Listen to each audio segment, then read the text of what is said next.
Que barulhinho foi esse, hein? Agora, ô Luiz, tem uma coisa aí. É, tá gravando, beleza, mas tem aqui, tá a telinha dividida aqui do Vinícius Costa Martins. Tá aparecendo para você também, Neudes? Não, aqui para mim não está aparecendo, Tá não. aparecendo só eu e você? Só. Ah, tá. Então é essa tela que vai gravar, ô Luiz? Meu medo é aparecer essa tela aqui do Vinícius em branco.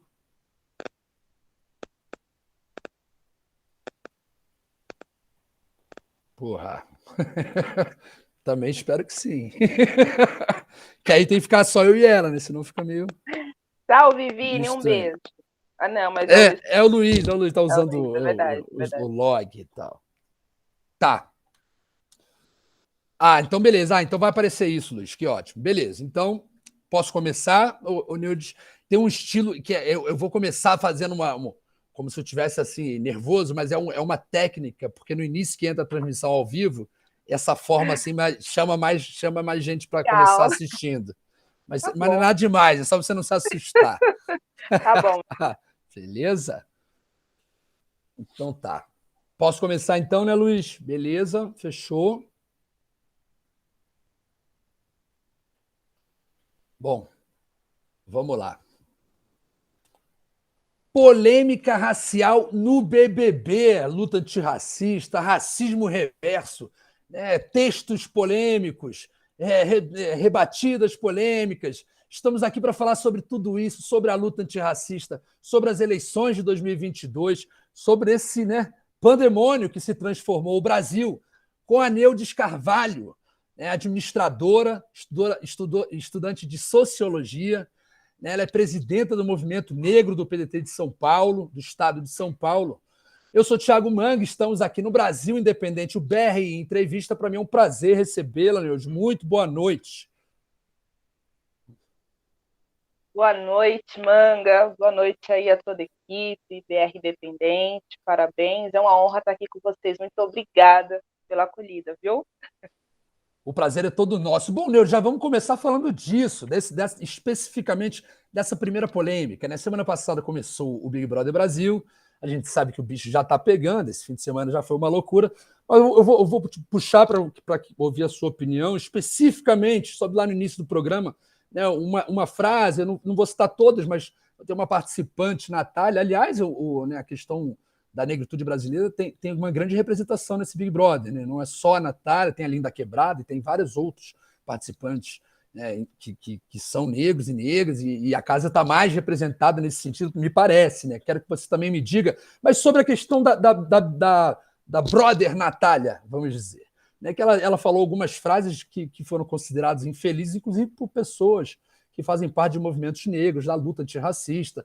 Uma coisa me chamou muita atenção, só vou usar uma aspinha que ela disse, da questão que por que os negros foram escravizados? Porque a gente era eficiente, porque a gente era uma espécie de conotação positiva, algo que foi tão grave e tão duro, né, para a humanidade em geral, mas especificamente para a raça negra, né, vinda da África, e que isso se alastrou por todos os continentes. Neudes, a palavra é sua. O que você tem a dizer sobre essas Ah, declarações e essa visão de mundo um tanto complexa da Natália? bem complexas, Manga. Vamos lá. Vamos só recapitular bem rapidamente a questão do BBB, o recorte específico. Né? Nos últimos anos, o próprio movimento negro organizado no Brasil cobrou-se um pouco mais de representatividade, né, nos espaços públicos, né, de TV, principalmente das grandes mídias. E aí a gente vê que houve realmente essa ascensão de mais representantes da comunidade negra, principalmente nesse programa de entretenimento. Tá? A questão, Manga, é que a gente precisa sempre tomar muito cuidado com a questão da representatividade para a população negra mundial, especificamente para a população negra brasileira.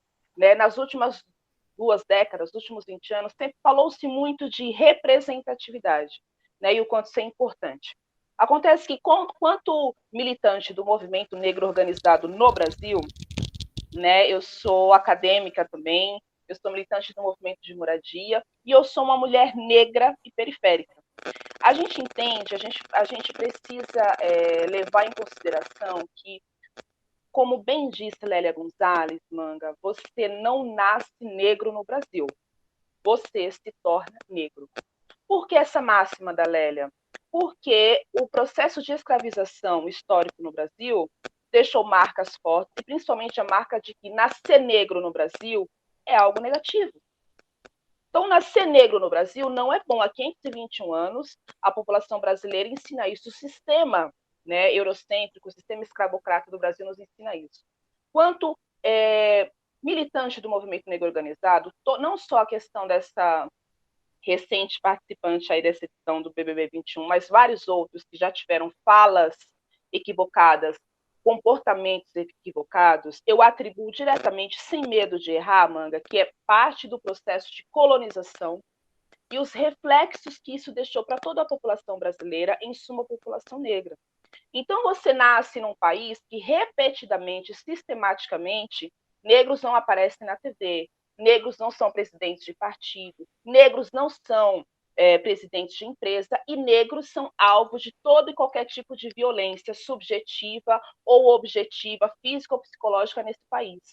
Então, nós somos diversos, a população negra no Brasil ela é diversa, nós somos muitos e nós somos muitas. E cobrar consciência racial e letramento racial de uma população que teve a sua história na raiz negada, usurpada e desrespeitada, chega a ser um pouco cruel também. Essa participante, assim como outros, por mais que a fala seja equivocada, por mais que falte conhecimento da história dos próprios antepassados, ela não pode ser usada de forma punitivista. Né? Então, nós vamos punir essa irmã negra porque ela não entende do processo de escravização, ela não coloca isso no centro da política, do sistema do capitalismo. É uma pena? É uma pena. Mas chega a ser desumano, desleal, Manga, a gente dizer que é uma negra falsa, que é uma negra isso, que é uma negra aquilo. Novamente, eu reitero, o sistema brasileiro, né, pautado no eurocentrismo, pautado no imperialismo, não nos ensinou há 521 anos e não tem nos ensinado que a gente precisa entender nossa história. Até porque entender a história da negritude que foi expulsa da África é pautar o sistema em sua raiz. É pautar desde o primeiro momento, e aí daí é onde surgem as insurgências. Então, eu vejo essa questão do BBB com muita calma, é necessário ponderar e entender a quem interessa que pessoas negras não tão informadas, que ainda não teve aquela questão de toda a consciência racial junto com o letramento racial, tenha de fato um discurso mais alinhado com a luta antirracista. Precisa ponderar, precisa acolher e ajudar a avançar essa barreira que também é reflexo do eurocentrismo. Bela resposta, parabéns, Neudis. Aprendi com você aqui. É sempre muito bom ouvir suas opiniões. Eu lhe acompanho nas redes sociais, vejo você é sempre muito ativa lá, não se furta em comentar sobre esse tipo de coisa. Aí me permito aqui, né, como um branco estético, mas como um irmão que quer se colocar sempre ao lado da luta antirracista, porque o racismo é doentio, né? É uma chaga que a gente ainda carrega no Brasil que dói muito. Ver o sofrimento na pele, a qual eu nunca vou sentir, não por escolha minha, mas que a sociedade impõe aos meus irmãs e irmãos de pele mais escura e que tem que ser combatida. E me parece que, por exemplo, cancelar a coleguinha porque ela disse algo equivocado, vamos colocar dessa forma, é também um ato de racista, né? Arrancar a negritude dela, né? Porque ela não compreende da mesma forma a questão em si, também me parece que pode até ser, inclusive, um ato de reforço racista. É um tipo de opressão, né? E a gente, de novo, é como a questão do capitalismo. Alguns negros usam da política capitalista para enriquecer, mas, meu irmão, me desculpe, o capitalismo ele foi criado e é fomentado pelo sistema branquitude. Então, como é que, principalmente as pessoas não negras, precisam diretamente atacar uma pessoa negra por comportamentos equivocados? Novamente, não se furte de pautar essa irmã, né, de, poxa, a gente precisa de um pouco mais de informação e transpor essa barreira acerca do racismo estrutural, principalmente. Mas a gente precisa entender o que por trás está desses apontamentos, não só da população branca, mas da população negra também. E aí, novamente, nesse caso, eu me abstenho de julgar os irmãos e as irmãs negras, porque não cabe a mim ficar fomentando uma atitude que é digna do sistema opressor, no caso, o eurocentrismo, por exemplo. Não cabe a mim. Beleza. Bom, já vou seguir mais nessa mesma linha, mas né, vamos avançar um pouco mais para entrar um pouco na questão política mesmo. Né? O que eu quero dizer com isso? Né? Você é uma ativista política de luta antirracista. Né? Além do movimento de moradia que você atua, você também atua no movimento negro.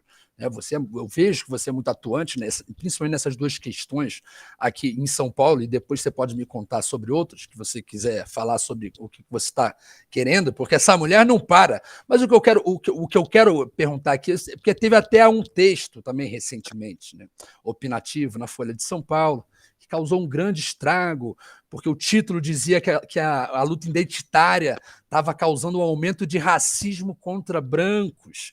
E aí criou-se essa discussão, até uma falsa simetria entre racismo e racismo reverso, que se criou. Teve até agora um abaixo-assinado também nos últimos dias de vários jornalistas da própria Folha de São Paulo, né, criticando esse texto, criticando a Folha por ter dado espaço a esse tipo de colocação, né, no seu de espaço opinativo e tal. E aí eu até me lembro que a gente falou de BBB, na última edição teve uma participante, Lumena, que era uma ativista, mas que também teve essa questão, envolveu-se nessa questão ao longo do programa, ou envolveu-se ela nessa questão ao longo do programa, por causa de certas declarações que ela deu. Mas a luta antirracista na política barra a luta identitária antirracista na política, no campo da esquerda, vamos dizer assim. Qual é a sua opinião? Quais são as virtudes? Há problemas? E também, claro, deixa o espaço aberto para você comentar o título, o texto em si, né, do camarada. Perfeito. A questão da luta identitária, o problema maior é que a gente precisa interseccionar com a questão de identidade, né? Uma coisa é identitarismo, outra coisa é identidade. O que eu vejo de muito, vou colocar como negativo, na questão de quando principalmente pessoas não negras citam o identitarismo, é porque essas pessoas convenientemente, ou por sim, falta de informação, se apegam só à questão que foi muito forte nas últimas décadas no Brasil, que foi a apropriação de termos, né, de próprias políticas advindas da América do Norte, principalmente. Né? E o racismo estrutural, por mais que interseccione qualquer país do mundo, qualquer continente que se esteja, a gente não pode esquecer que a vida da população negra no Brasil tem um início, e a vida da população negra nos Estados Unidos, por exemplo, é de uma outra forma totalmente diferente. Né? E sim, nós ainda temos algumas confusões em termos de misturar a questão que vem de lá, que é somente a representatividade via cor da pele ou via somente identidade, e a questão de não pautar como se deve, Manga, ou como se precisa, a questão da política, das políticas socioeconômicas. O racismo estrutural, ele precisa ser pautado principalmente na questão econômica, que é o que barra o desenvolvimento da população negra no Brasil, da população negra mundial. Então, veja bem, uma questão que é muito pautada, sempre foi muito pautada, principalmente pela América do Norte, que nós trouxemos para cá via movimento negro, aceitamos aqui no movimento negro organizado, é a questão da representatividade. Então, nós temos que ter muita representatividade. Ora, eu questiono, Manga, porque é o seguinte, se representatividade fosse suficiente para vencermos o racismo, nós nem teríamos tanta opressão em termos raciais no Brasil, já que nós somos praticamente 60% da população. Então, de cara, eu já afirmo que a questão da cor da pele, a questão racial, ela é um primeiro impeditivo para todos nós, mas ela não pode ser pautada somente disso e parar por aí. A questão para a população negra, a questão estética, racial, a cor da pele, ela é o primeiro impeditivo, mas o que principalmente nos impede de avançar socialmente, economicamente, é a questão das estruturas em torno da economia. Então, quando a gente fica preocupado só porque a coleguinha não branca pautou o seu cabelo que é liso ou o cabelo black, ok. O identitarismo, a luta identitária te respalda nisso, é de fundamental importância, porque nós sabemos que esse é um símbolo muito importante para os nossos ancestrais africanos. Porém, não precisa e não deveria ser o carro percussor da luta antirracista. A luta antirracista, muito para além do cabelo liso ou do cabelo black, que é muito importante, eu repito, para a nossa população, Manga, empregos, saúde, educação, cultura, estruturalmente, como a outra população não preta tem. Então, quando a gente deixa de pautar na estrutura a questão racial, a gente deixa livre, a gente deixa solto e banaliza.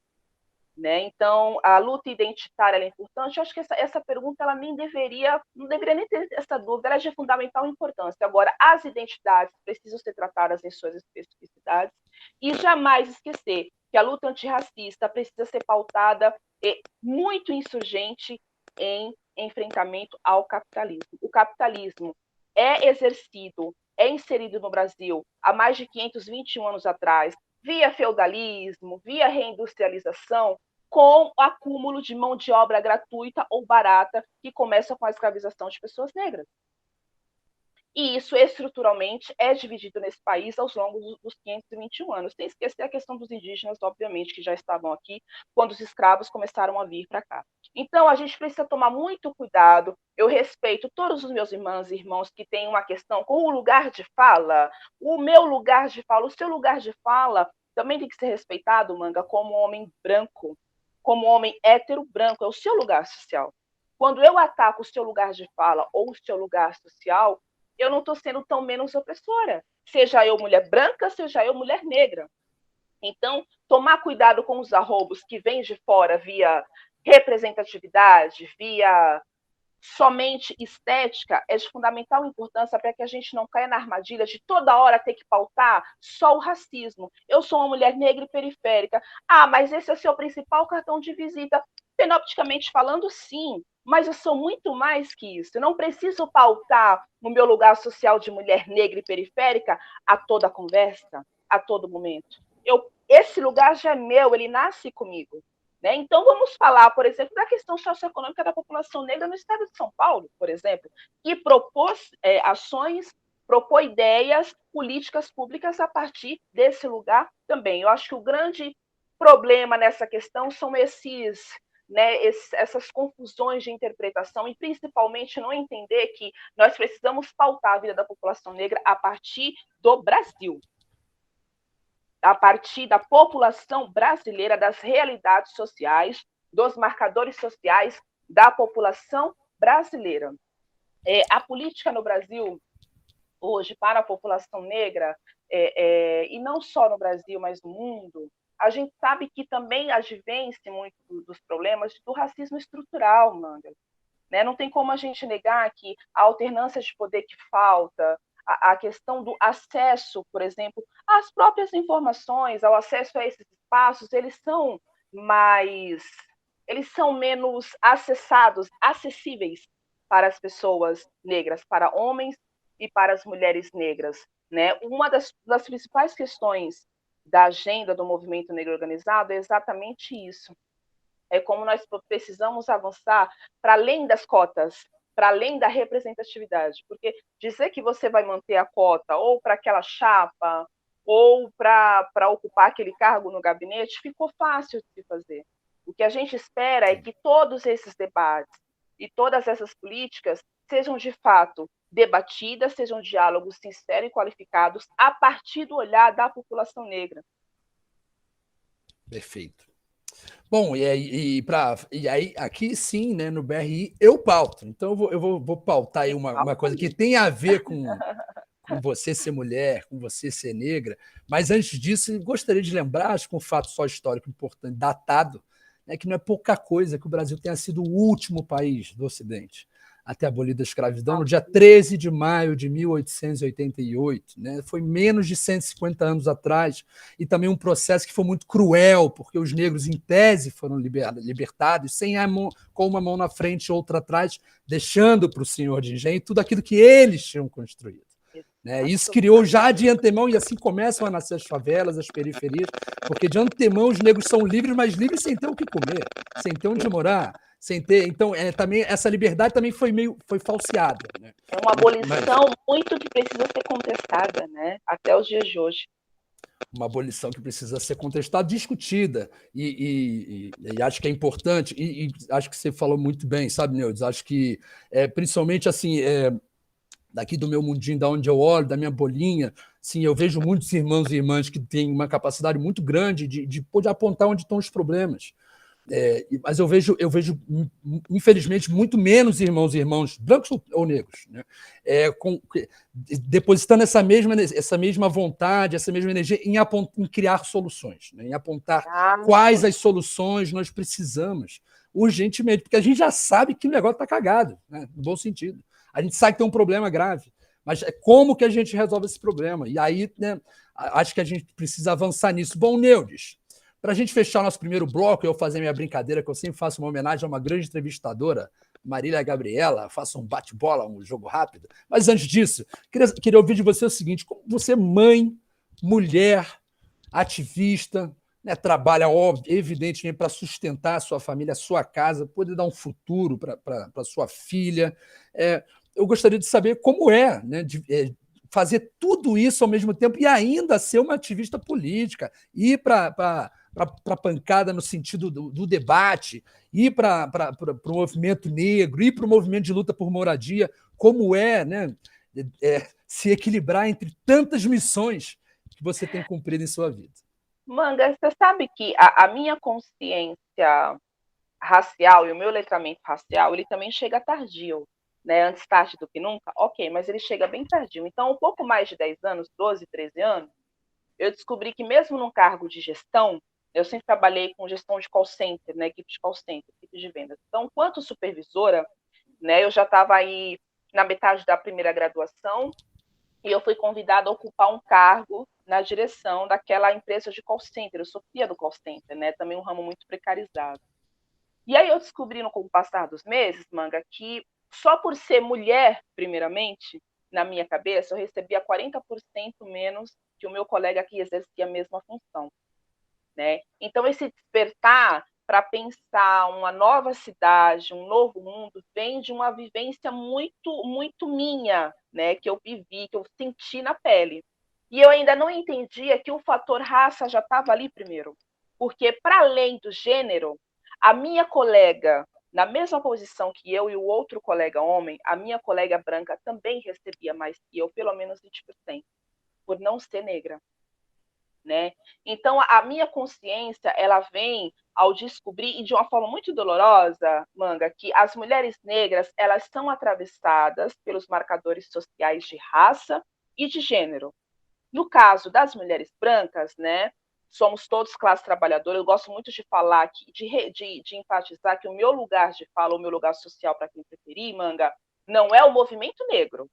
O meu lugar social é classe trabalhadora. Eu sou da classe trabalhadora. E aí a gente faz as intersecções, trata as especificidades que precisa tratar. Então, no mercado de trabalho, principalmente nos dias de hoje, infelizmente, nós estamos falando de 2022, as mulheres negras ainda são atravessadas principalmente por raça e por gênero, diferente das mulheres não negras, que é primeiramente por gênero. E aí elas podem ter também a questão de opressões por serem parte da classe trabalhadora também. Tá? Então, esse meu despertar para a luta, ele vem principalmente na questão do mercado de trabalho. Eu sempre fui do movimento de moradia, a minha mãe e as minhas tias são oriundas do movimento de moradia, que tem uma dinâmica diferente do movimento negro. O movimento de moradia ele é composto 60%, 70% de mulheres acima dos 35 anos, que estão ali, que vêm de ocupação, que estão no assentamento à procura, né, pela luta de um lugar para morar.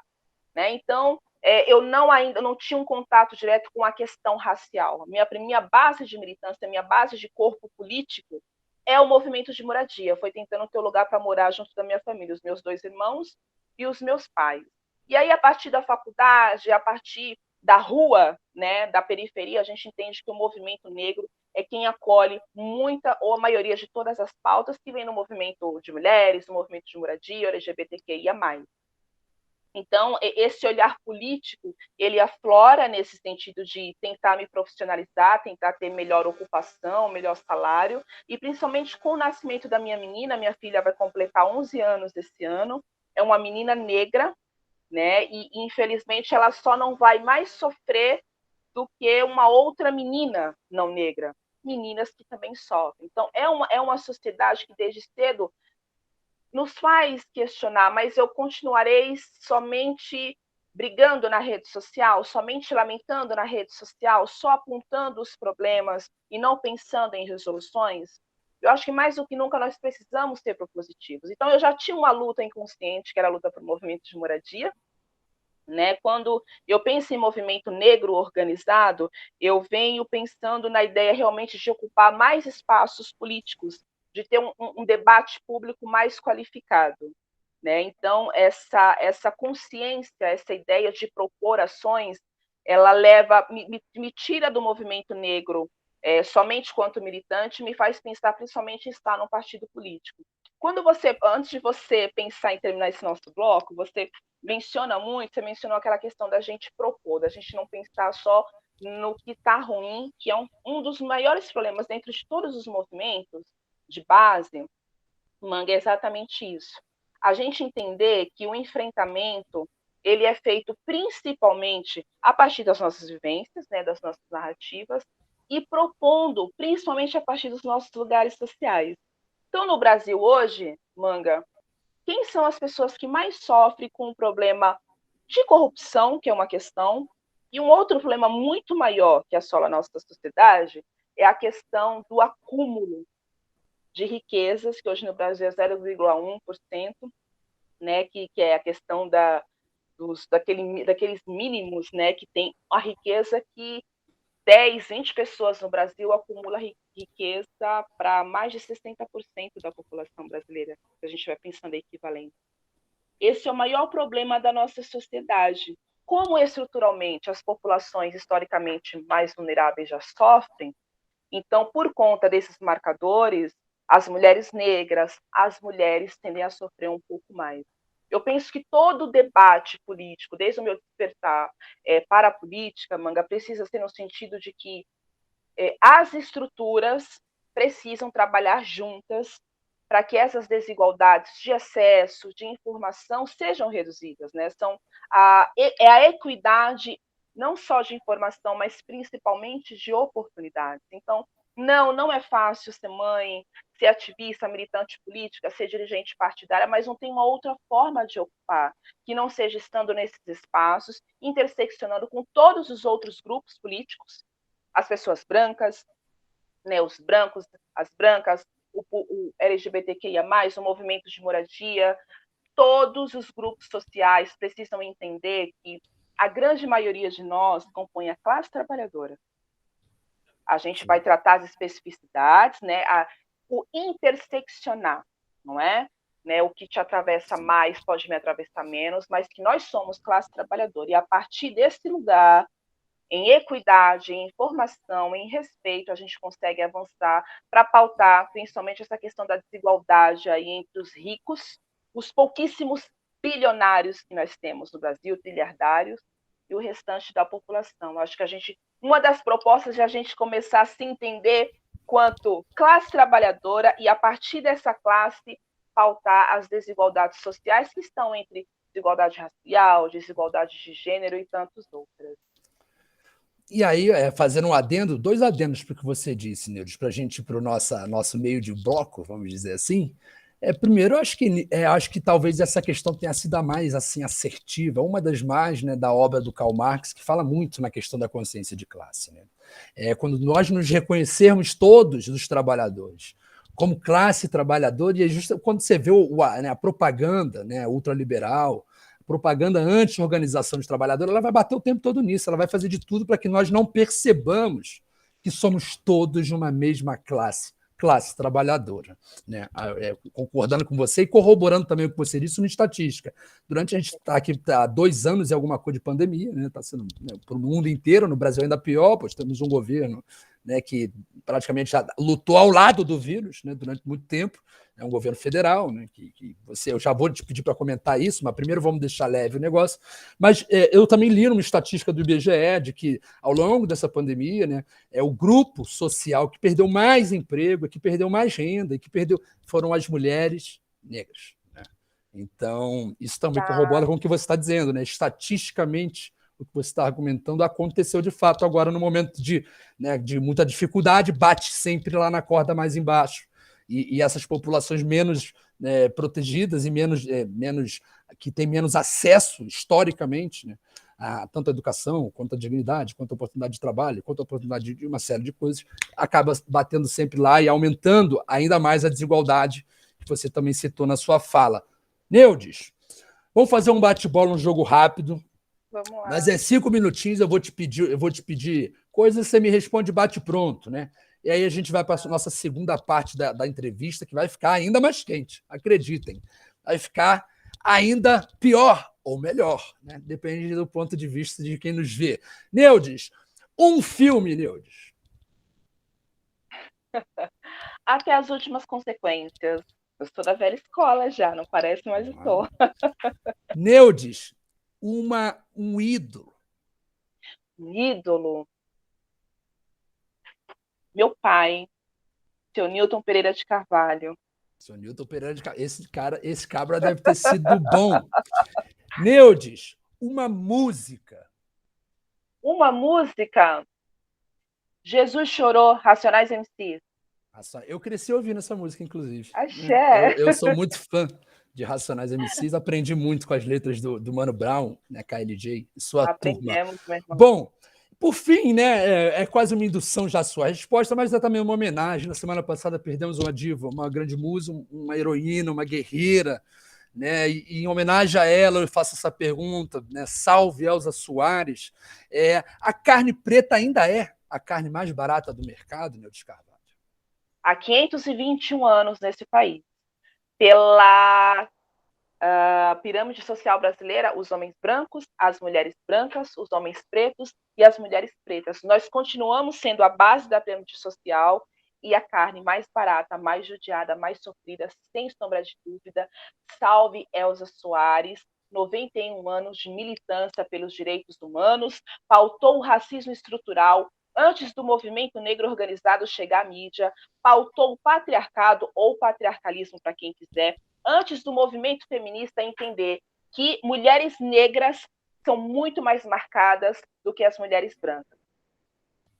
Perfeito. Bom, encerramos aí com essa singela homenagem, né? E é claro, né? Até também uma homenagem a Elza. Vamos voltar para a nossa entrevista mais, né, aprofundada. E aí vou falar do governo Bolsonaro, né, Nildes? Assim, o que eu quero te perguntar é o seguinte: a gente sabe, né? É uma coisa notória e nítida que o bolsonarismo, como movimento ideológico político, é um movimento racista. É um movimento que vem para querer negar essas questões todas que têm que ser discutidas e que vai querer minimizar os crimes bárbaros e gravíssimos cometidos pelo próprio Estado brasileiro contra as populações negras, né? Isto ao longo dos nossos 521 anos.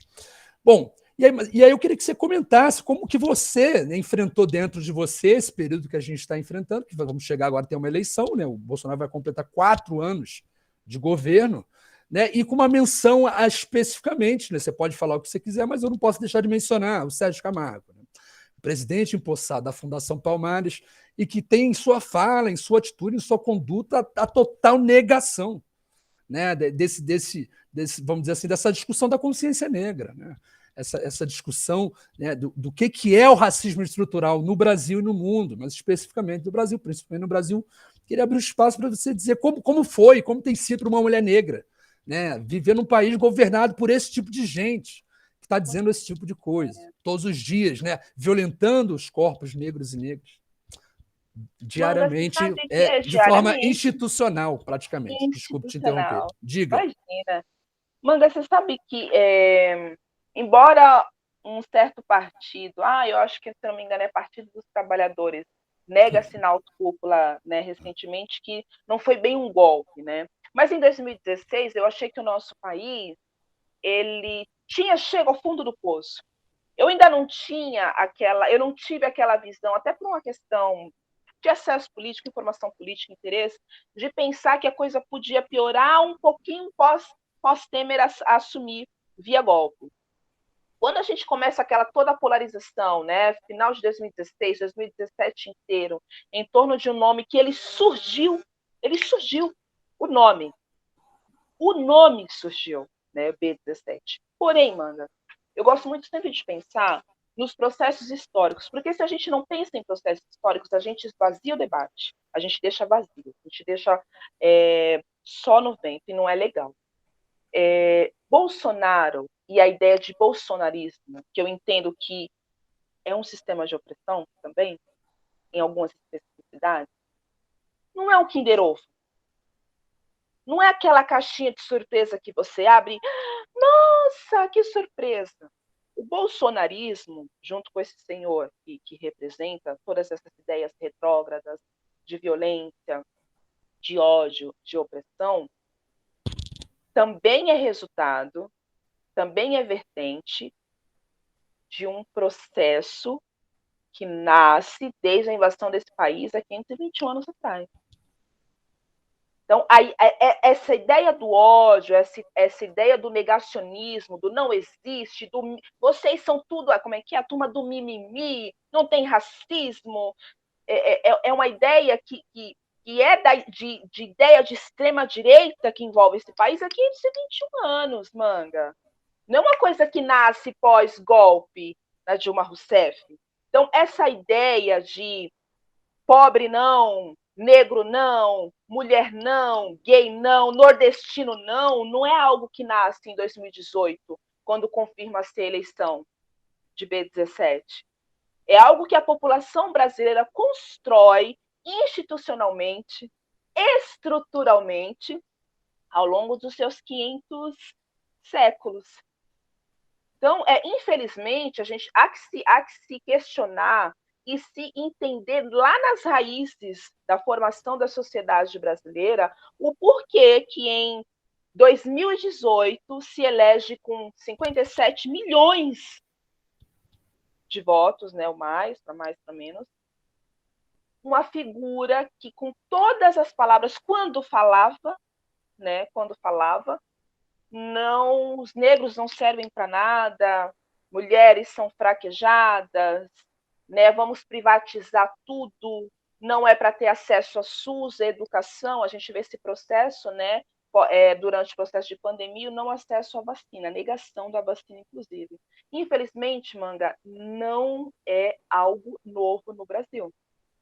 E a população negra, as mulheres negras ou brancas, a população LGBTQIA+, os indígenas, entende isso nas estruturas há muito tempo. Sentem isso em sua própria pele, via estruturas, via políticas, via mídia neoliberalista há séculos. Então, infelizmente, em 2018, com a eleição de B17, consuma-se, né, confirma-se uma ideia de Brasil que está estruturada há 521 anos. E não é fácil ser um corpo negro e feminino num país em que questionam-se, passou a se questionar ainda mais porque mulheres são estupradas. Qual a roupa você estava usando? Não é que não, mas a mulher, na pandemia, todo mundo tem que sair para trabalhar, não é para ficar em quarentena, não, porque as mulheres em casa estão apanhando, os homens ficam nervosos e batem nas mulheres, como se fosse a coisa surreal, natural. Né? A lei de feminicídio, que há que ser questionada em sua origem, porque mulheres negras no Brasil não são acolhidas nessas leis, nessas políticas, como as mulheres brancas. Então, a cada 7 mulheres mortas no país, 5 mulheres são negras. Se a cada 11 minutos no Brasil, 4 mulheres são estupradas, em 2020, desculpa, era essa estatística, tá? 3 mulheres são negras.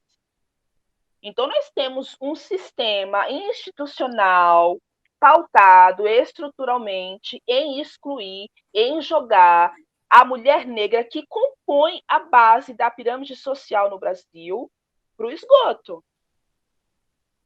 Lélia Gonzalez, através do texto de Flávia Rios em Por um Feminismo Afro-Latino-Americano, Manga, pauta, inclusive, que mulheres, ela pauta toda a população negra, mas principalmente as mulheres negras, não atingiu nem a posição de classe trabalhadora.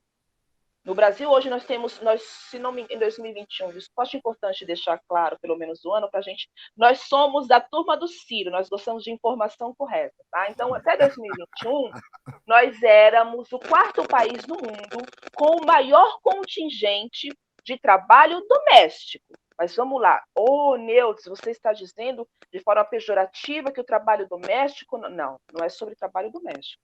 Mas nós estamos afirmando, através de dados, de estatísticas, Manga, que o trabalho doméstico no Brasil tem raça e tem gênero direcionado.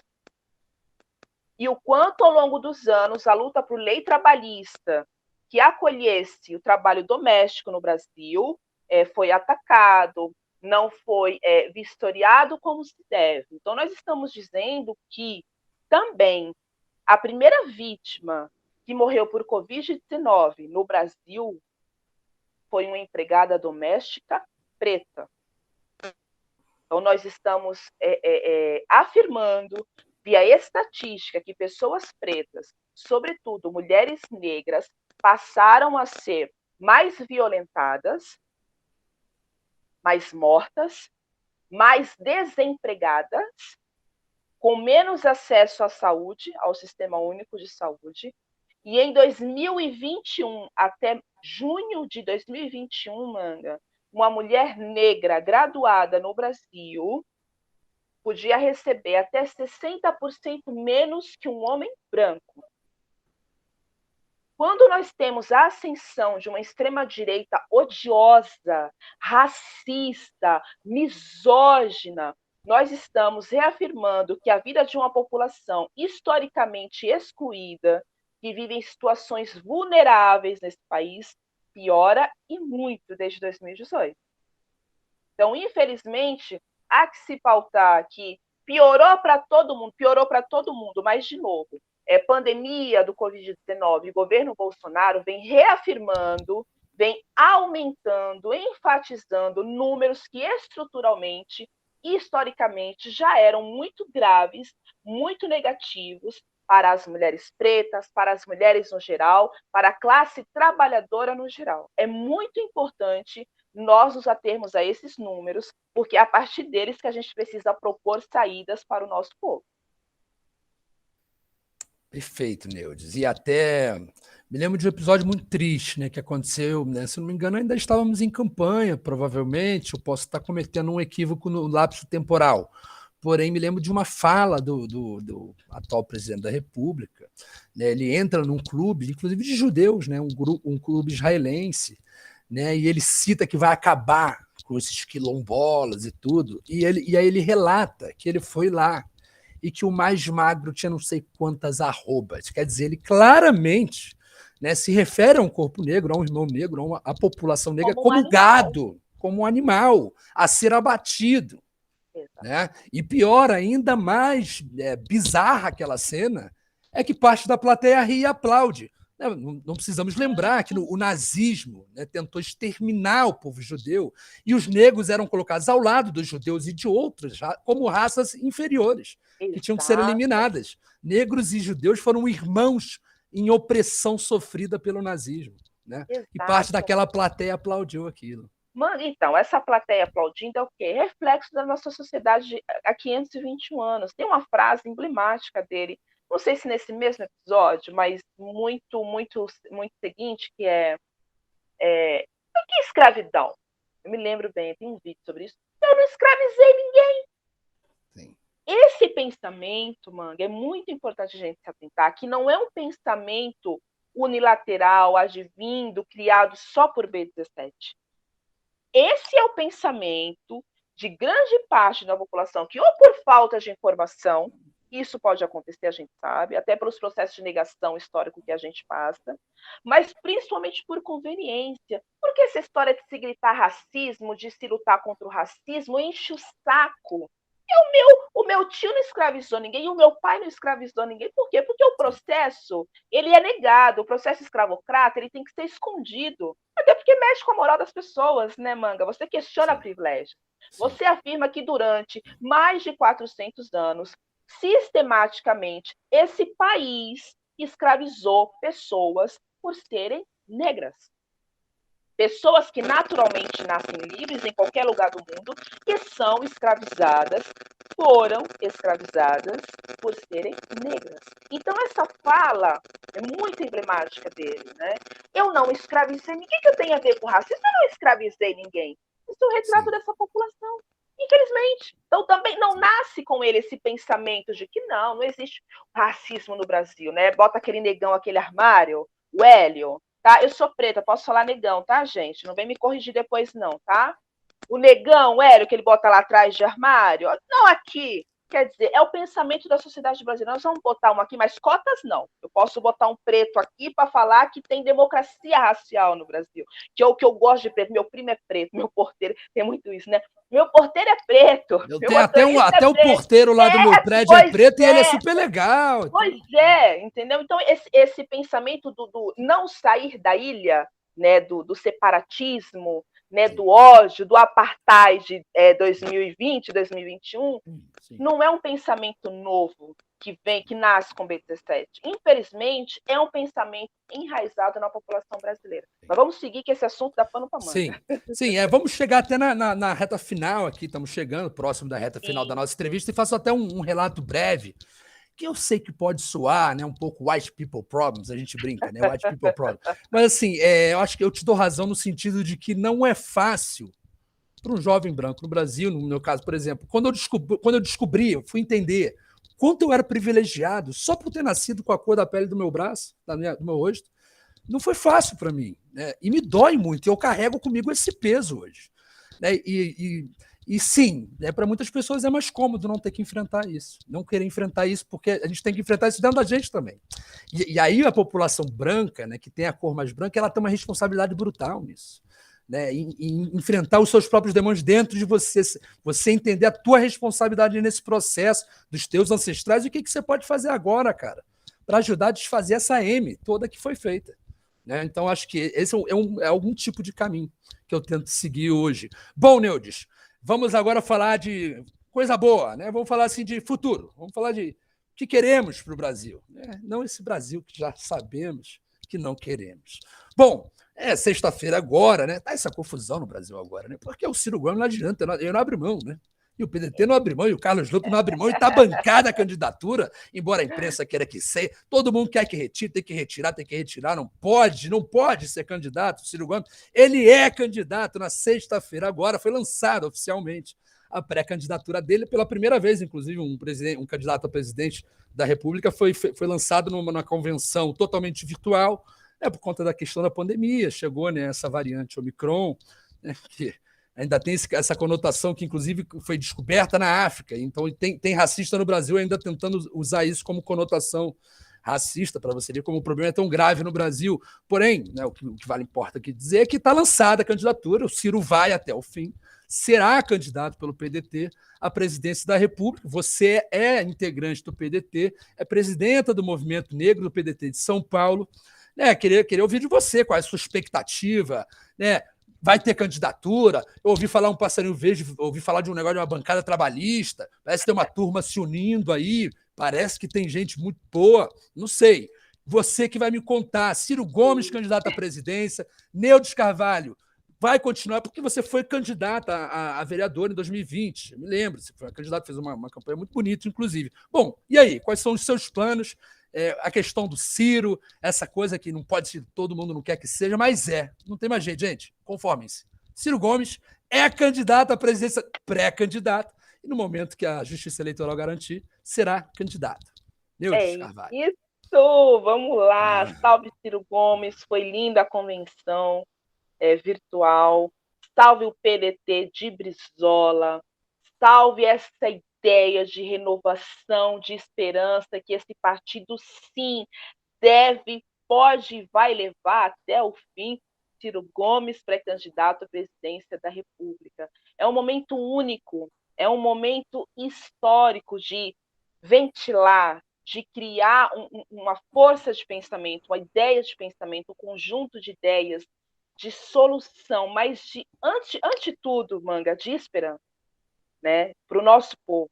De Inclusive, esperança, o slogan lançado, né, foi a rebeldia da esperança. a Né? Achei rebeldia da interessante esse esperança. slogan. Até a insurgência desse partido, até a insurgência de Ciro Gomes, ela soa diferente, ela soa nova, é algo novo, e a gente precisa pulsar, porque o nosso país precisa disso. Eu sou partidária, eu sou muito fervorosa partidariamente falando, você sabe, eu sei que você também é, pelas ideias, pelos projetos, que o nosso partido tem autoridade, né, em sempre enfatizar que somos nós, que fomos pioneiros desde Getúlio, salve Getúlio, principalmente, sem esquecer do que foi feito lá atrás também.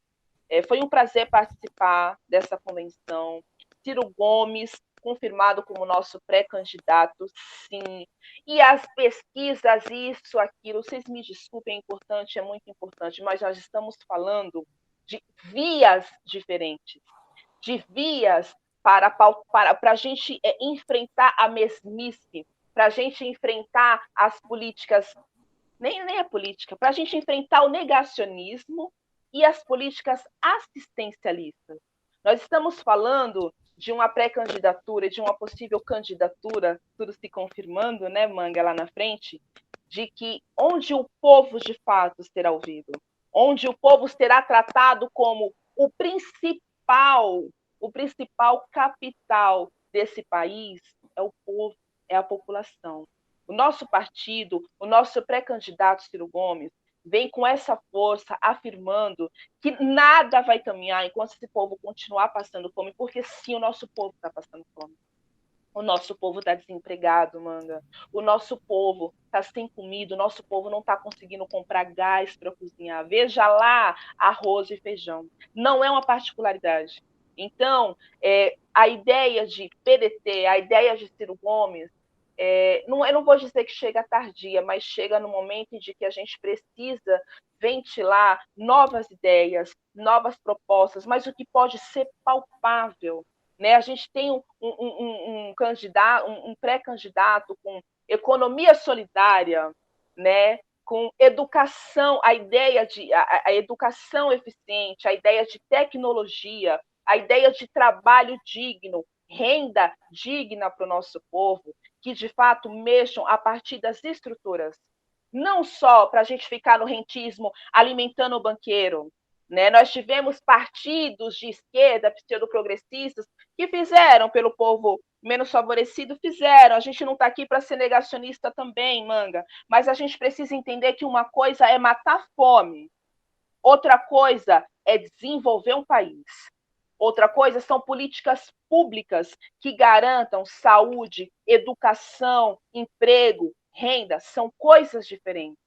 Né? Governos que trabalharam 4, 8 anos para enriquecer mais os bancos. Governos que tiveram oportunidade de fazer grandes reformas. Por exemplo, as reformas... A gente está falando, por exemplo, de políticas simples. Isso não é tão simples. O quê? Tirar de rico para dar para pobre? No Brasil, do empresariado, está certo. Não pode ser simples, não, porque a gente sabe que quem manda no Brasil é essa parcela ínfima. Mas a ideia foi ventilada por quem? Um governo pseudo de esquerda, com ideias pensando em pobre, não pôde levar essa discussão com mais seriedade, com mais efetividade? Ciro Gomes vai fazer.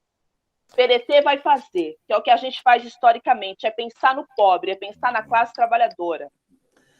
Nossa, eu cheguei aqui, fiquei até animado, né? Essa energia toda, e até faço uma provocação positiva e no seguinte sentido, né? A gente está, claro, né, falou muito de luta antirracista, da questão racial no Brasil, todas essas questões envolvendo, né, as populações, né, mais vulneráveis, e a população negra é uma delas, e das mulheres negras ainda mais. Temos outras, né? Você citou também as populações indígenas, né? Temos os nossos irmãos negros, temos também a população LGBTQ+, temos diversas, né, minorias políticas, porque, inclusive, por exemplo, como você disse, a população negra é a maioria no Brasil. Né? Diferente, por exemplo, do contexto americano, no qual eles são minoria política e absoluta. Aqui, né, a luta antirracista ainda está dentro das minorias políticas, mas, né, no campo do ser humano, vocês são, é maioria. Bom, mas o que eu quero dizer é o seguinte, eu diria que o projeto do Ciro Gomes é um projeto antirracista, e diria por quê? Por duas razões, na minha opinião, além de várias outras possíveis, mas para mim duas são centrais, e queria saber se você concorda ou não, e aí você diz o que você acha. Primeiro, né, assim, desfazer o véu, né? Tirar o véu do modelo neoliberal e elegê-lo como um inimigo a ser combatido. Digo isso pelo seguinte: o modelo neoliberal está destruindo o país há 30 anos. Né? E um país destruído em seu patrimônio, em sua capacidade de se desenvolver, na sua indústria, é um país que vai gerar mais desigualdades. Isso vai bater, como a gente vai voltar lá de novo, nas populações mais vulneráveis. Né? Então, um país que quer romper com o modelo neoliberal, né? Romper com o modelo neoliberal no Brasil também seria romper com engenharias, vamos dizer, que sustentam e alimentam o racismo estrutural. Né? Isso por um lado. Né? Por um outro lado, acho que o Ciro fala muito nisso, né, em democracia mais participativa. Né? Acho que pouca gente está falando no Brasil sobre isso, e ele fala muito sobre isso, há muitos anos ele fala sobre isso, e sobre trazer o povo, ele fala muito isso, trazer o povo, né, para a política, né? Então, trazer esses movimentos para serem ativos. Né? Então, eu acho que assim, e eu tenho visto, claro, o Ciro Gomes ele foi lá no Rio conversar com o Ivani dos Santos, tem conversado, ele vem aqui em São Paulo, já vi ele conversando com você e com outras figuras. Né? Eu sempre que vejo ele falando sobre isso, me parece, inclusive, que denota-se uma certa humildade, né? Ele está constantemente querendo aprender. Né? E ele pouco usa que ele tem um termo profissional, porque sabe, professoral, porque sabe de muitas coisas, mas eu percebo que quando ele está falando sobre isso, ele tenta demonstrar uma humildade, uma vontade de aprender e de usar aquilo que aprende na sua, né? Então, no seu discurso, na sua luta. Bom, você acha que sim? Você acha que um projeto nacional de desenvolvimento liderado por Ciro Gomes, eu acho que necessariamente tem que ser um projeto antirracista, né? Mas você acha que tem a ver com isso ou não tem? Ou eu tô ou é branco falando bobagem? Me diga. Primeiro, você nunca será um branco falando bobagem, né? Para além das câmeras aqui, você é um branco que a gente pode contar fora do sistema branquitude. Porque uma coisa é branquitude, que é um sistema abaixo do sistema capitalista, que é um sistema de opressão. Outra coisa são pessoas brancas que estão firmes na luta antirracista, estendendo a mão para pessoas negras. E você, Thiago Manga, é um desses irmãos. E você tem total respeito da Neudes, do Movimento Negro do PDT, de toda a irmandade que a gente conseguir trazer para esse debate qualificado. Parabéns mais uma vez. Muito obrigado. Meu irmão, o projeto do Ciro, o PND, o projeto do PDT no geral, mas o projeto do Ciro, vamos lá, pré-candidato à presidência, é um projeto antirracista. E eu vou te dar só uma única explicação. Um projeto que diz em taxar grandes fortunas, em diminuir corrupção, veja bem, eu disse lá no início, por conta da corrupção, por conta do acúmulo de uma minoria dessa elite estranha que a gente tem nesse país, as populações que mais sofrem é a população negra, a população feminina, a população indígena. Então, o processo que pauta, que garante, que propõe esse tipo de política, esse tipo de ação, essas propostas, é um projeto voltado para emancipação popular. A classe trabalhadora é composta, sem medo de errar aqui também, porque eu sou time Ciro Gomes, é composta em sua maioria por pessoas negras e mulheres. Quando eu tenho um projeto, quando eu penso em políticas para taxar grandes fortunas, para tirar de rico, e tirar da melhor forma que a gente puder aqui explicar, e reduzir as desigualdades sociais, e automaticamente eu reduzo desigualdade racial, então é um projeto antirracista, pura e simplesmente. Perfeito. Inclusive, assim, por exemplo, né, acho que, né, e aí vou puxar isso para você falar um pouco sobre isso, para a gente fechar, estamos chegando na reta final aqui da entrevista. Aproveito para agradecer o tempo que você dispôs para falar conosco, e, né, sempre com sua simpatia firme, né, a firmeza de Neudes Carvalho, né, nos inspira, e muito obrigado pelas suas palavras, Neudes. Tens aqui um companheiro, um soldado, para que a gente, né, qualquer luta da justiça, né? E a gente, por exemplo, professamos religiões, crenças diferentes, a gente já conversou muito sobre isso, mas, por exemplo, o meu Jesus tem uma frase lá que eu pego, bem-aventurados os que têm sede de justiça, pois serão saciados.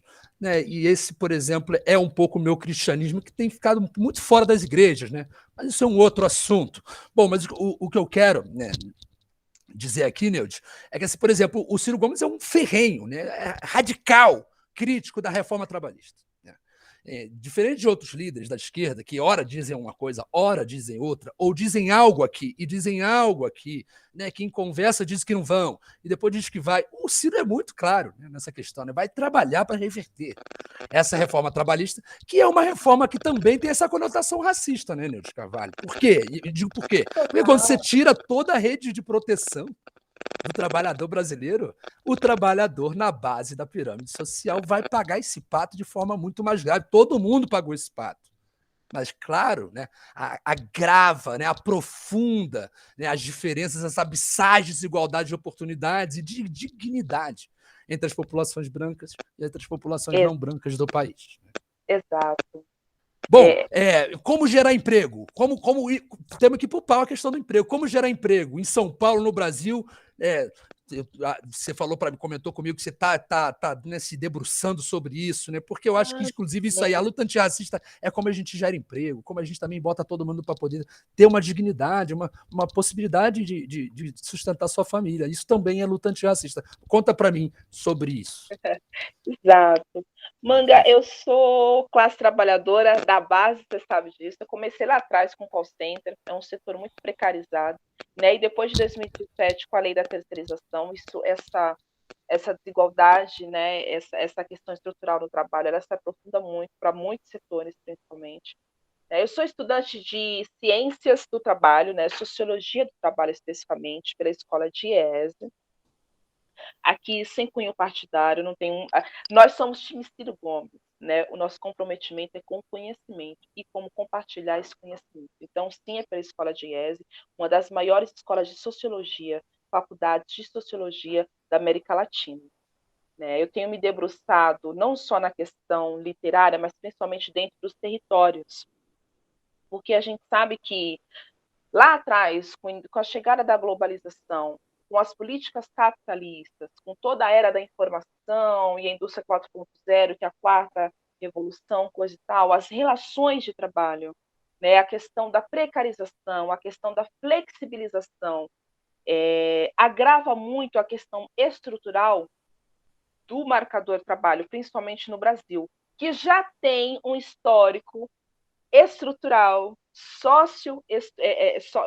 socioeconômico com a questão do trabalho. Então, isso se agrava muito com a reforma trabalhista, e isso se abre um leque, infelizmente, muito grande com essa questão, com essa falsa ideia que o neoliberalismo prega de empreendedorismo, que nada mais é, Manga, que isso, resumindo, para a gente não se estender, que é passar pano, que é negar que o capitalismo impõe esse tipo de política para as grandes empresas, principalmente as do exterior, para que patrões, para que os donos de empresas, o autoempresariado, não garanta leis trabalhistas, não garanta um mínimo de dignidade para os trabalhadores. Então, nós vamos cortar isso porque é muito caro manter trabalhador registrado, né? Porque a folha de pagamento, porque o imposto é muito caro. Gente, isso tudo é uma forma de precarizar, de desrespeitar, de tirar a cidadania do trabalhador. Então, hoje no Brasil, quem tem o prazer, quem tem a honra de dizer que é seletista com salário digno, né? Então, vamos lá. Emprego, salário, trabalho, renda. O que fizeram com a CLT, que por acaso é uma política do nosso querido Getúlio? Né? O que fizeram com o Ministério do Trabalho? Né? Então, nós temos um governo, foram nas últimas décadas também, sim, mas principalmente um governo atual a partir de 2018, que fez o trabalhador inimigo do Brasil, quando, na verdade, é o contrário. Então, nós temos um autoempresariado vindo do exterior, com suas políticas de agarrar tudo, um governo que aceita isso e fomenta a ideia de que você pode empreender no fundo da sua casa. Ora, mas um empreendedor, nada... Gente, vamos lá, empreendedorismo e ser empresário é sobre ter, antes de tudo, capital de giro. Você vender uma moto a R$3.000 e dizer que vai abrir um negócio na garagem da sua casa é um direito seu, mas isso não é negócio. Isso é loucura. Isso é precarização. Isso não é empreendedorismo, gente, pelo amor de Deus. Aí a gente tem um leque muito aberto com essa ideia vendida pelo neoliberalismo, pelo atual governo, e a questão que abre para a uberização do trabalho. Então, nós temos a questão dos entregadores, nós temos a questão do Uber, nós temos a questão da empregada doméstica, dos call centers, do setor de serviços no geral. A precarização do trabalho não abrange só um setor. E o pior é que a precarização do trabalho não é só postos de trabalho que faltam ou que não têm garantias sociais. Precarizar trabalho é precarizar vida. Trabalho é significado de cidadania. Quem tem direito, quem pode falar hoje que exerce, que gosta de uma total cidadania nesse país? Se as pessoas não têm trabalho, não têm renda digna. Então, é fato que as últimas décadas, os estudos, as bibliografias vinham mostrando que as relações de trabalho se alterariam, né? Que a tecnologia, que isso e aquilo. Ora, a gente precisa se apropriar disso. A gente precisa pensar que os territórios, que o povo favelado já se vira, já faz políticas de trabalho, de cooperativismo entre si, há mais de 500 anos nesse país, vocês me desculpem. A gente vê os povos indígenas.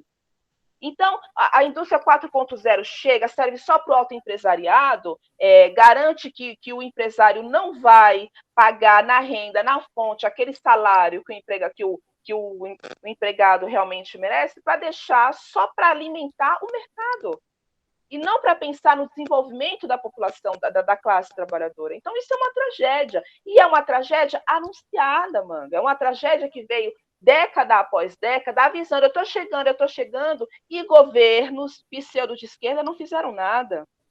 E aí nós chegamos em 2017 com o termo, a lei da precarização, flexibilização, que nada mais é que um braço da escravidão digital, da escravidão do século XXI. Infelizmente, a gente vê questões que políticas públicas. Então, o cara ele precisa. O dilema é: você tem um emprego ou você quer lutar por direitos? Olha que absurdo! Olha o ponto que esse país chegou. Inclusive, o Bolsonaro tinha uma frase que ele falava isso, né? A população vai ter que escolher se quer emprego ou quer direito. E fazer aquele jeitão dele, que é surreal. Então, assim, a gente vem acompanhando, o Manga, aqui as necessidades de adaptação, de se adequar às novas configurações de trabalho. E aí eu sou muito contra, quanto acadêmica dessa área, eu sou muito contra da gente demonizar, porque a tecnologia, porque a indústria 4.0, como é que nós, quanto pré-candidatos à presidência da República, pré-candidatos a deputado estadual, quais são as propostas para amenizar, para trabalhar com o que nós temos? A indústria 4.0, ela é uma realidade. A gente precisa pensar que populações historicamente excluídas já ficam se virando há muitos anos nesse país sem olhar o poder público do autoempresariado. Quais são as opções de economia solidária? Salve Mangabeira Unger, né, teve com o Ciro Gomes aí nos últimos dias, que tem excelentes análises sobre essa questão do futuro do trabalho, né, da economia do trabalho, o futuro da economia. Então, Ciro Gomes pauta muito isso no seu programa de governo, inclusive. Então, a partir daí, pensar em saídas de que por que não existe lei para a questão dos uberizados, os aplicativos? Não é somente sobre isso. O maior capital desse país é o capital humano. Então, sindicatos, alô, não é sobre legislação, não é sobre lei, é sobre os motoboys, é classe trabalhadora. Né? Não posso falar palavrão. É classe trabalhadora. O Brasil está na contramão, inclusive eu acabei de postar sobre isso, o Brasil está na contramão da história a não garantir o mínimo de atenção para essa grande massa que não vai diminuir, pelo contrário. Vai crescer e vai crescer muito. Só tem crescido. Só tem crescido, quer dizer, e o que a gente vai fazer? A gente vai continuar permitindo que grandes empresas de fora venham sugar essa juventude, e não é só acima dos 45 anos, não. É uma juventude que teve a questão da mercantilização das universidades, né, dos cursos de graduação, também nas últimas décadas, uma juventude que não sabe para onde ir, uma juventude que está vendo a televisão pregar, entrar através da mídia neoliberal na sua casa, sentar do seu lado e falar, compra um celular, uma moto, pega um dinheiro com a agiota e se vira, você é dono de si mesmo. Você é patrão de si mesmo. Gente, é uma absurda essa frase. Você é patrão de si mesmo. Esse povo é classe trabalhadora. É classe trabalhadora e precisa de um olhar cuidadoso das instituições municipais, estaduais e federal, principalmente. Sim.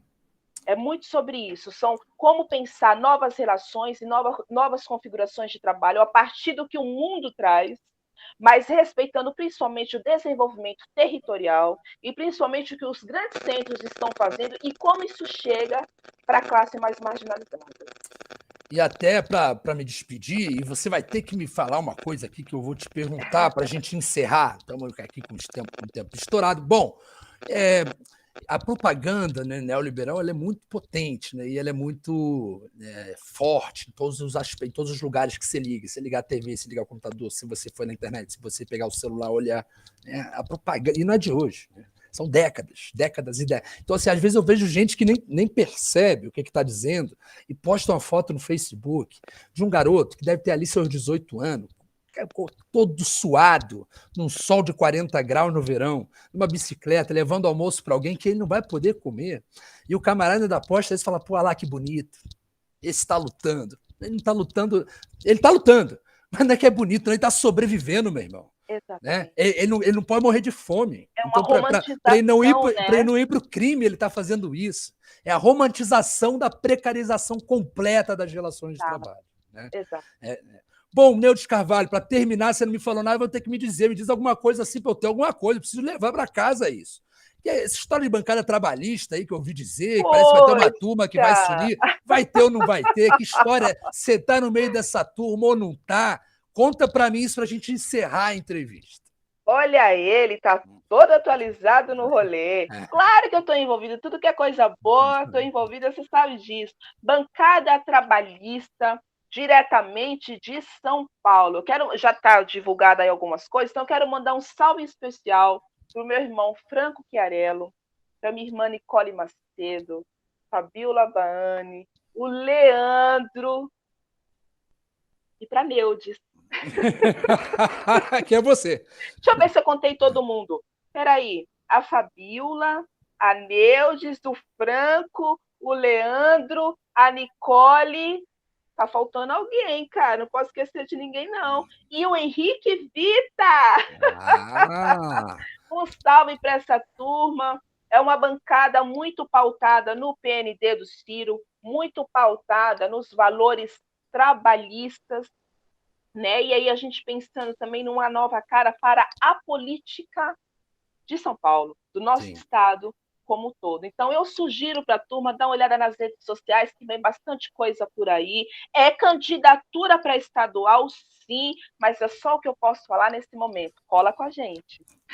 É isso aí, ó, viu, gente? Fica ligado aí, porque, né, ao que parece, teremos uma candidatura coletiva, né, super, né, diversificada, né, com gente de todo tipo, de todo lugar, de vários olhares, para construir ali algo em comum, que é uma luta, né? Pelo povo de São Paulo, por todas essas questões que a gente conversou e tantas outras, tenho certeza. Eu sou particularmente um entusiasta das candidaturas coletivas se elas forem entrosadas, né? Se elas tiverem uma unidade, né? Desde o início, para que isso não cause problemas depois. Já vimos péssimas experiências com candidaturas coletivas que não foram bem costuradas. Mas, sendo feito de forma bem feita, eu sou um grande entusiasta. E se confirmar essa pré-candidatura, eu vou considerar com muito carinho. Olha lá, meu voto. Nossa bancada vem forte aí, viu? Cola lá. Tá certo. Gente, muito obrigado. Agradecemos aqui Neudes Carvalho, estivemos com o Neudes Carvalho, administrador, estudante de sociologia, ativista, né, da luta antirracista, presidenta do movimento, né, negro de São Paulo, do PDT de São Paulo, né, uma mulher que tem batalhado muito nos últimos anos e que tenho certeza, né, que tem uma grande carreira política pela frente, pela firmeza que sempre vi e pela coragem também, né, de dizer o que pensa, de defender o que acredita, mesmo quando, né, tá perto de gente, porque a gente sabe que na política o pessoal tem medo de falar as coisas às vezes. Neudes não tem medo. Bom, muito obrigado, Neudes, pela gentileza. Esse aqui foi o BR Entrevista. Eu vou passar a palavra para você, após você encerrar, encerramos todos. Muito obrigado a quem acompanhou a gente até aqui, quem assistiu a entrevista. Em breve, muito mais, hein? Brasil Independente também está cheio de novidade. Em breve vocês vão saber. Tem muita coisa vindo aí. Esse ano vai pegar fogo, gente. Vamos lá, Manga, meu irmão, Thiago Manga. Sim, eu chamo de meu irmão, porque esse cara realmente tem um compromisso muito grande com a luta antirracista. E em potencializar, e em fomentar a voz de mulheres negras. Procurem saber, viu? Obrigada, Manga. Obrigada a toda a equipe BR Independente. É um prazer, uma satisfação, uma honra para mim, que eu acompanho o trabalho de vocês né, de hoje. Eu sei que vocês estão na luta também, então todo o meu respeito, carinho, admiração. Muito obrigada a toda a municipal do PDT aqui na capital, meu presidente Antônio Neto, a equipe de comunicação, Alessandro, Vinícius, André Duarte, todo mundo. Beijo, presidente Lu, porque eu sei que ele vai ver essa entrevista aí. Está assistindo com a gente. Beijo para todos que acompanharam, para a bancada trabalhista de São Paulo. Beijo para minha filha Isha. E muito obrigada. Neuza Carvalho SP, Twitter, Instagram, Facebook, YouTube. E tem também bancada trabalhista. Estamos em todas as redes sociais. Um beijo para todo o PDT de São Paulo, para Nacional inteiro. Muito obrigado, Neuza Carvalho. E ficamos por aqui, gente. Até a próxima. Não vai demorar muito, não. Esse ano vocês vão ver muito BRI por aí. Um abraço. Beijo. Bom,